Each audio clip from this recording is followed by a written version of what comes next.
নমস্কার, তোমাদের সকলের প্রিয় পাঠশালায় আরও একটি নতুন ক্লাস নিয়ে হাজির হলাম তোমাদের সামনে।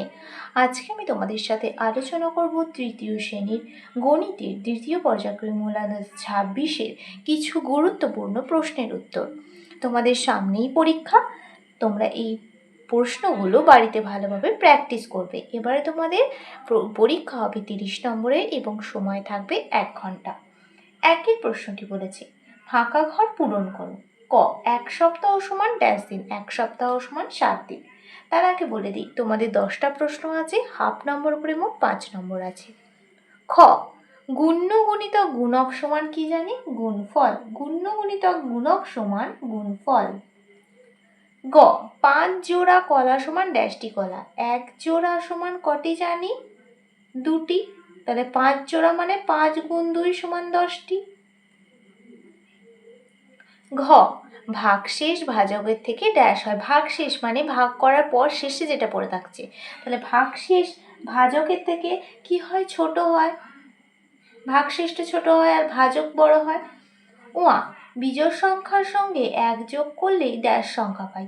বিজোড় সংখ্যার সঙ্গে 1 যোগ করলে জোড় সংখ্যা পাবো। বিজোড় সংখ্যা 3, তার সাথে 1 যোগ করলে কত পাবো? 4। 4 সংখ্যাটি জোড় সংখ্যা। চ, 1 টাকা সমান ড্যাশ পয়সা। 1 টাকা সমান 100 পয়সা। ছ, 3টি মাকড়সার ড্যাশটি পা। 1টি মাকড়সার 8টি পা, তাহলে 3টি মাকড়সার 3 8 24টি পা। জ, বিয়োগ করার সংক্ষিপ্ত পদ্ধতি। আমরা যোগ করার সংক্ষিপ্ত পদ্ধতি কি জানি? গুণ। আর বিয়োগ করার কি জানি? ভাগ। ঝ, ভাজ্য সমান ভাজক গুণিতক ভাগফল যোগ ভাগশেষ। ইয়, একটি কলার দাম 3 টাকা। 4 জোড়া কলার দাম কত? জোড়া মানে 1 জোড়া মানে 2টো, আর 4 জোড়া মানে কত? 4 গুণ 2 সমান 8টা। তাহলে একটা কলার দাম যদি 3 টাকা হয়, তাহলে 8টা কলার দাম কত হবে? 3 8 24 টাকা। 2 প্রশ্নটি বলেছে শূন্যস্থান পূরণ করো। এটাও 10টি প্রশ্ন আছে, 1 নম্বর করে মোট 10 নম্বর আছে। ক, প্রদত্ত চিত্রটিতে বাহুর সংখ্যা ড্যাশটি? 1 2 3 4 5 6টি। খ, প্রদত্ত চিত্রটিতে ত্রিভুজ আছে ড্যাশটি কটি? 1 2 3 4 5 6 7 8। গ, 5টা 8-এর যোগফল কত হবে? আমরা যোগের পরিবর্তে কি করতে হয় জানি? গুণ। তাহলে 5টা 8-এর যোগফলও যা হবে, 5 গুণ 8 করলেও সেটাই হবে। 5 8 40। ঘ, 5 জোড়া জুতো সমান ড্যাশটি জুতো। 1 জোড়া মানে 2টো, তাহলে 5 জোড়া মানে 5 গুণ 2 সমান 10টি জুতো। ও, 11 থেকে 4 বিয়োগ করা যায় কতবার? 4 3 12 বেশি হয়ে যাবে, তাহলে 4 2 8, 2 বার হবে। আমি বিয়োগটা করে পাশে দেখিয়ে দিচ্ছি, দেখো। তারপর 5 6 7 8 9 10 11। তারপর 5 6 7, 3টে 4 থেকে ছোট, তাহলে আর যাবে না, একবার 2 বার। চ, ড্যাশ ভাগ 7 সমান 4। 4 7 28, তাহলে 28 ভাগ 7 সমান 4। ছ, জোড় সংখ্যা গুণ বিজোড় সংখ্যা সমান ড্যাশ সংখ্যা। জোড় সংখ্যা 8, বিজোড় সংখ্যা 5, 5 8 40, 40 সংখ্যাটি জোড় সংখ্যা। জ, 200 পয়সা সমান কত টাকা? 2 টাকা। ঝ, 6 জোড়া সমান ড্যাশটি। 1 জোড়া সমান 2টি, তাহলে 6 জোড়া সমান 6 গুণ 2 সমান 12টি। ইয়, বিজোড় সংখ্যার সঙ্গে ড্যাশ যোগ করলে জোড় সংখ্যা পাই। বিজোড় সংখ্যার সঙ্গে 1 যোগ করলে জোড় সংখ্যা পাই। 3 প্রশ্নটি যে ভাগ করে ভাজ্য ভাজক ভাগফল ও ভাগশেষ নির্ণয় করো। ক, 805 ভাগ 8।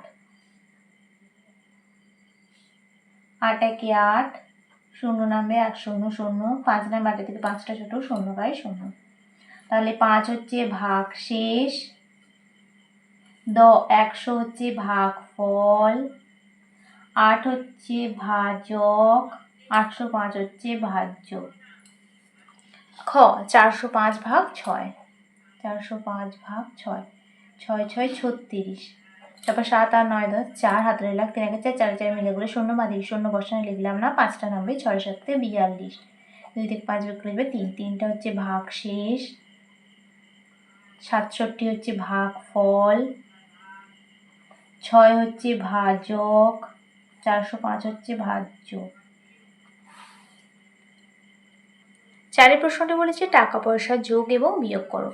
আগের প্রশ্ন দুটো ছিল, দুটো ভাগ ছিল, 2 নম্বর করে 4 নম্বর ছিল, এটাও দুটো আছে, 2 নম্বর করে 4 নম্বর আছে। ক 72 টাকা 68 পয়সা যোগ 20 টাকা 52 পয়সা। 8 আর 2 10 শূন্য, 8 রইল 1, 6 7 8 9 10 12, 120 পয়সা। টাকাটা যোগ করব, 2 নেমে যাবে, 7 আর 9। তাহলে দেখো এখানে 120 পয়সা আছে, এটা ভাঙবো, 100 যোগ 20 পয়সা, তাহলে 100 পয়সা টাকার ঘরে 1 যোগ হয়ে যাবে, 92 যোগ 1 টাকা 20 পয়সা, 93 টাকা 20 পয়সা। ক্ষয়ের প্রশ্নটি আছে বিয়োগ করো। 40 টাকা 50 পয়সা, 32 টাকা 80 পয়সা। 80 পয়সা থেকে 50 পয়সা ছোট, তাহলে আমরা এখান থেকে 1 টাকা ধার নিয়ে নেব, 100 যোগ করে দেবো, তাহলে 150 হয়ে যাচ্ছে, 0 8 বার 9 10 11 12 13 14 15, 70 পয়সা।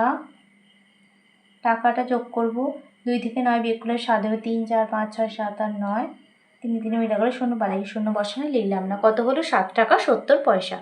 5 প্রশ্নটি বলেছে গুণ করো। একটি আছে, 1 নম্বর আছে।